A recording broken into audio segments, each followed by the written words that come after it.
한 절씩 교독하겠습니다. 1절의 말씀 제가 먼저 봉독합니다. 이러므로 그리스도 예수의 일로 너 이방인을 위하여 갇힌 자 된 나 바울이 말하거니와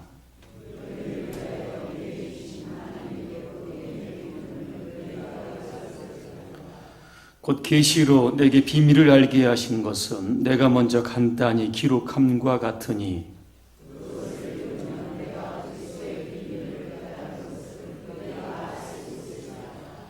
이적의 거룩한 사도들과 선지자들에게 성령으로 나타내신 것 같이 다른 세대에서는 사람의 아들들에게 알리지 아니하셨으니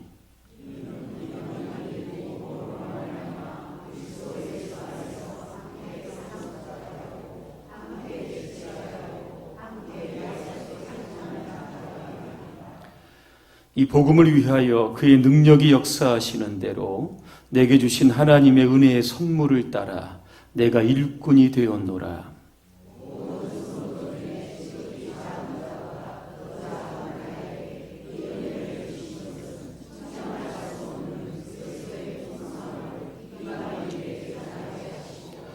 영원부터 만물을 창조하신 하나님 속에 감추어졌던 비밀의 경륜이 어떠한 것을 드러내게 하려 하심이라.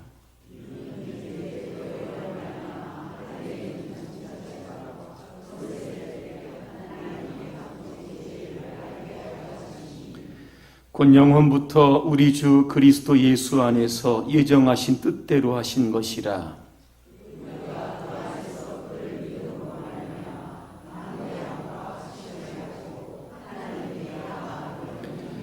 13절 함께합니다. 그러므로 너희에게 구하노니 너희를 위한 나의 여러 환난에 대하여 낙심하지 말라.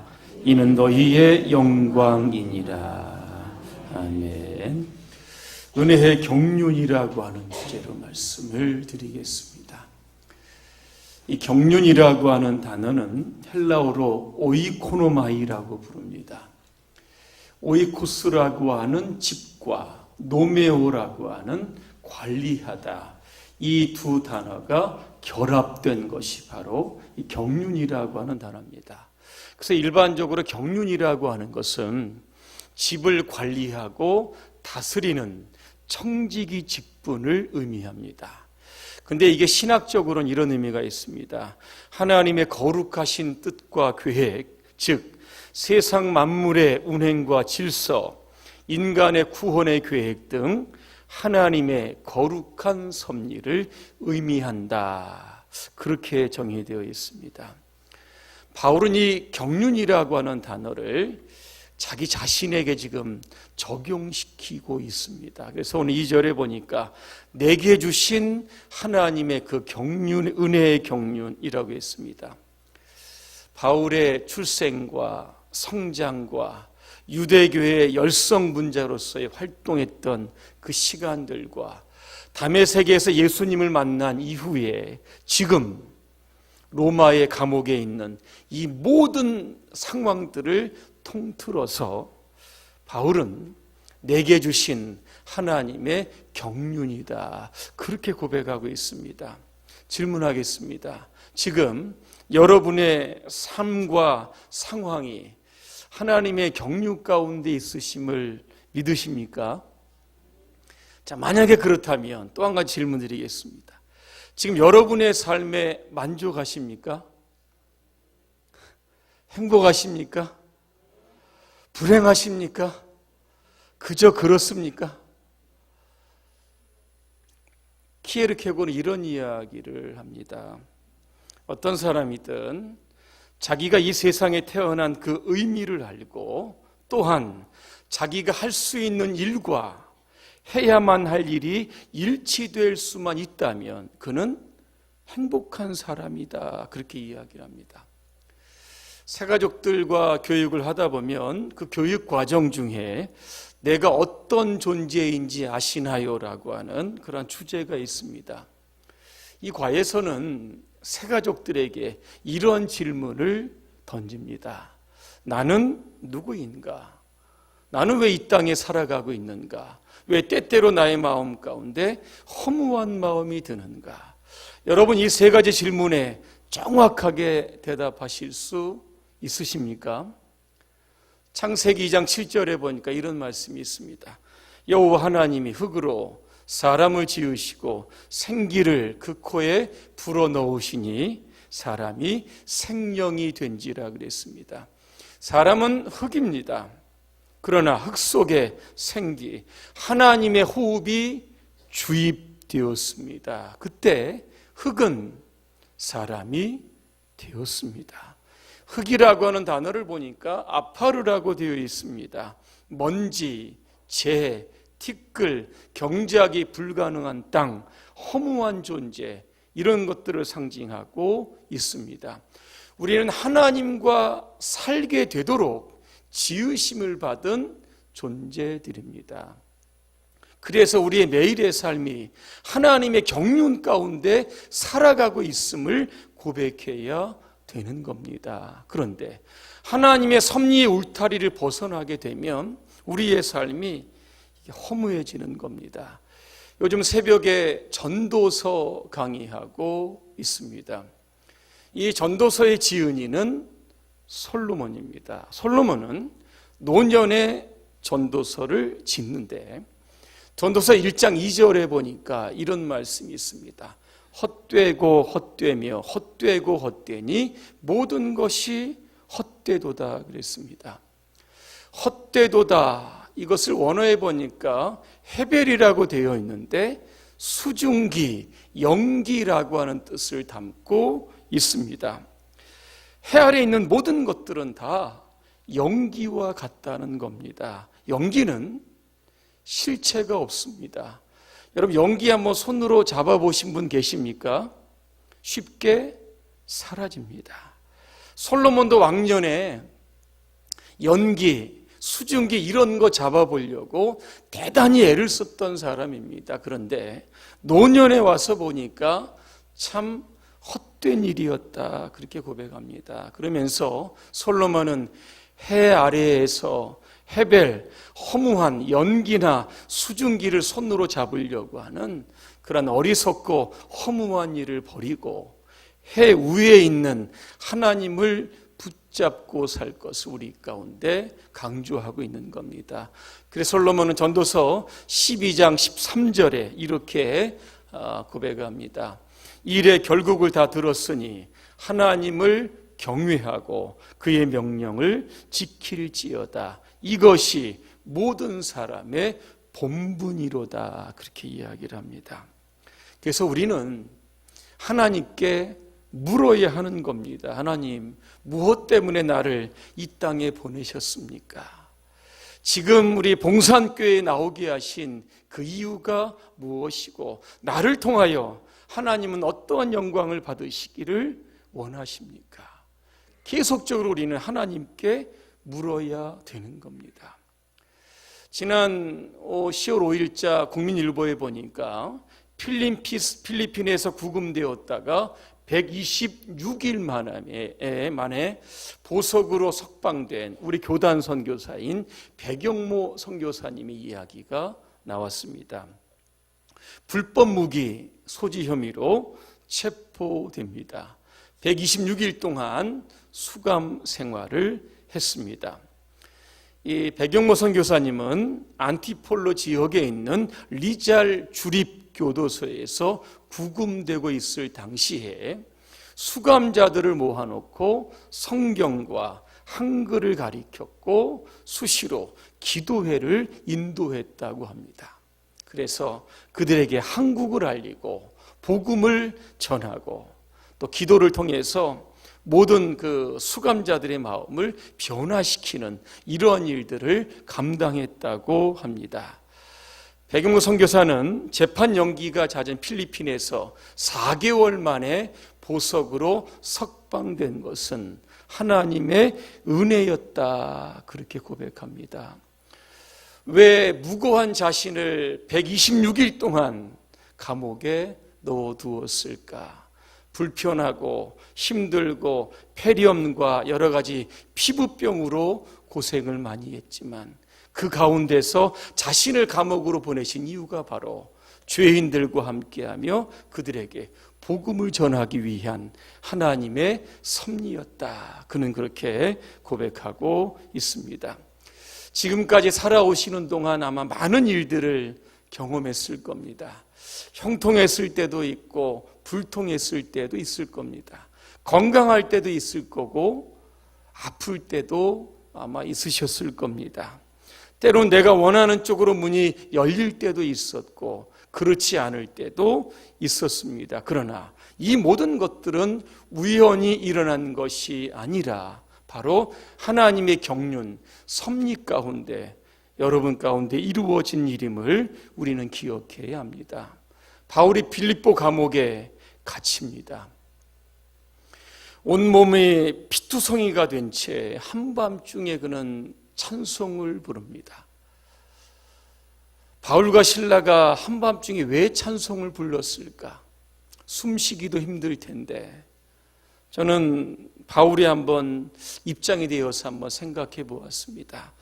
자신을 감옥으로 이끌어 주신 하나님의 뜻이 있음을 믿고 감사하는 마음으로 그는 찬송했을 겁니다.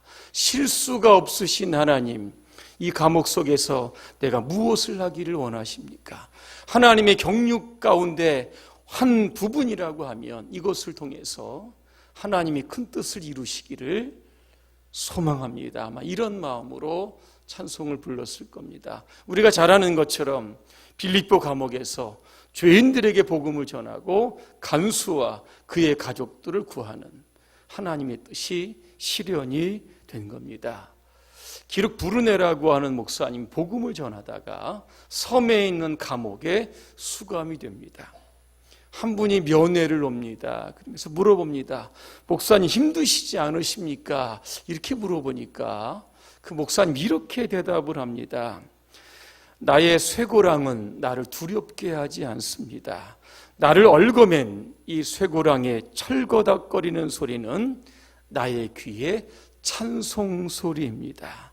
나는 죄가 있어 쇠고랑을 찬 것이 아니라 복음의 진리를 위하여 쇠고랑에 묶여 있기 때문에 그렇습니다. 그런 고백을 합니다. 오늘 여러분의 삶이 마치 사방이 꽉 막힌 감옥처럼 어둡고 답답하지는 않으십니까? 여러분의 삶의 문제와 아픔들이 마치 쇠고랑처럼 여러분을 올가매고 있지는 않으십니까? 그렇다라고 하면 그것조차도 하나님의 경륜 가운데 있음을 여러분 믿으시고 기도하고 찬송하시기를 바랍니다. 바울과 실라가 빌립보 감옥에서 기도하고 찬송했을 때 지진이 일어나고 옥문이 열리고 올가맸던 모든 것들이 다 풀어졌습니다. 여러분이 어떤 상황에 놓였든지 간에 그 상황 속에서 하나님은 반드시 하나님의 일을 실현시키십니다. 자, 하나님의 은혜의 경륜 가운데 있는 바울은요, 오늘 7절에서 하나님께 선물을 받았다 그렇게 이야기합니다. 선물은 구체적으로 무엇일까? 오늘 7절에 보니까 은혜의 선물이라고 되어 있는데 이게 구체적으로 나는 일꾼이 되었다 그랬습니다. 하나님이 주신 선물이 뭘까? 우리가 주님의 일꾼이 되는 겁니다. 저와 여러분들을 다 하나님의 부르심을 받았습니다. 주님의 일꾼이 되는 것은 참 영광스러운 직분입니다. 일꾼을 보니까 이 디아코노스라고 되어 있는데 섬기는 자라고 하는 뜻이 담겨져 있습니다. 일꾼은 섬기는 자입니다. 고린도전서 4장 1절에 보니까 사람이 마땅히 우리를 그리스도의 일꾼이요. 그러면 우리는 어떤 일꾼이 되어야 할까? 오늘 본문을 통해서 두 가지 말씀을 드리면, 첫째, 우리는 겸손한 일꾼이 되어야 합니다. 오늘 8절에 보니까 바울은 자신을 이렇게 소개합니다. 모든 성도 중에 지극히 작은 자보다 더 작은 나에게 영광스러운 주님의 일꾼이 되는 그러한 직분을 주셨다는 겁니다. 자, 고린도전서 15장 9절입니다. 나는 사도 중에 가장 작은 자, 그렇게 표현합니다. 자, 바울의 말년에는 어떻게 고백을 하냐면 디모데전서 1장 15절입니다. 죄인 중에 내가 괴수다 그랬습니다.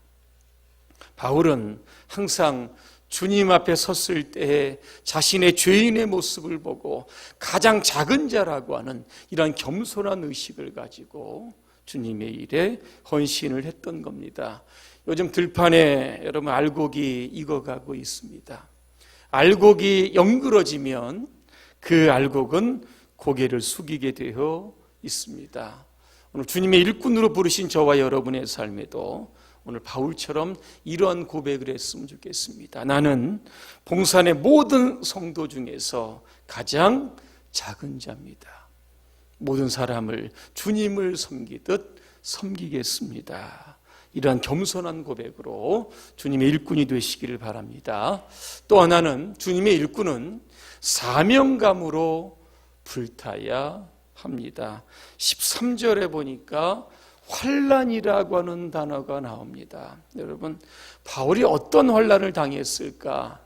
정말 상상하지도 못한 환난을 당했는데 고린도후서 11장에 보니까 이게 15가지로 열거되어 있습니다. 제가 간단히 읽어드립니다. 24절에 보니까 유대인들에게 40에 하나 감한매를 5번 맞았다. 3번 태장으로 맞고 1번 돌로 맞고 3번 파선하고 일주일을 깊은 바다에서 지냈다고 했습니다. 전도 여행을 하는 중에 강의 위험, 강도의 위험, 동족의 위험, 이방인의 위험, 시내와 광야와 바다의 위험이 있었고 거디 형제 중에 위험을 당하였고 또 한 가지 수고하고 애쓰고 여러 번 잠을 자지 못하고 줄이고 목마르고 여러 번 굶고 춥고 헐벗었다 그렇게 되어 있습니다. 이 정도 환난이면 보통 전도자들은 도중 하차합니다. 그런데 바울은 그 길을 끝까지 달려갑니다. 어디에 원인이 있었을까? 그 이유를 찾아보니까 사도행전 20장 24절에 답이 나옵니다. 제가 읽어드립니다. 내가 달려갈 길과 주 예수께 받은 사명 곧 하나님의 은혜의 복음을 전하는 일을 마치려 하면은 나의 생명조차 조금도 귀한 것으로 여기지 아니한다 그랬습니다. 전도자로서의 사명을 지키는 것, 거기에 자기의 목숨을 걸었다라고 하는 겁니다. 전도서 3장 22절을 제가 한번 현대어 성경으로 한번 읽어드립니다. 그러므로 내가 보기에는 사람이 자기 일의 즐거움을 느끼는 것보다 더 좋은 것은 없으니 이것이 사람의 운명이기 때문이다 그랬습니다. 바울은요, 환난이 있었지만 주님의 일 하는 거 다른 것과 바꿀 수 없는 그의 유일한 기쁨이고 즐거움이었다라고 하는 것을 이렇게 오늘 고백하고 있습니다. 오늘 저와 여러분에게 맡겨주신 그러한 일들, 하나님께서 나에게 맡겨주신 일임을 여러분 기억하시고 겸손함과 사명감에 여러분 불타셔서 그 일을 아름답게 감당하시기를, 끝까지 감당하시기를 주님의 이름으로 축원합니다. 기도하겠습니다. 은혜로우신 하나님, 우리를 주님의 일꾼으로 부르심에 감사합니다. 우리가 겸손한 일꾼이 되게 하시고 사명감에 불타올라 주님의 일에 내 목숨을 내놓는 그러한 결단과 각오를 가지고 주님의 일을 끝까지 성취할 수 있도록 우리 모두를 축복해 주시옵소서. 예수님의 이름으로 기도합니다. 아멘.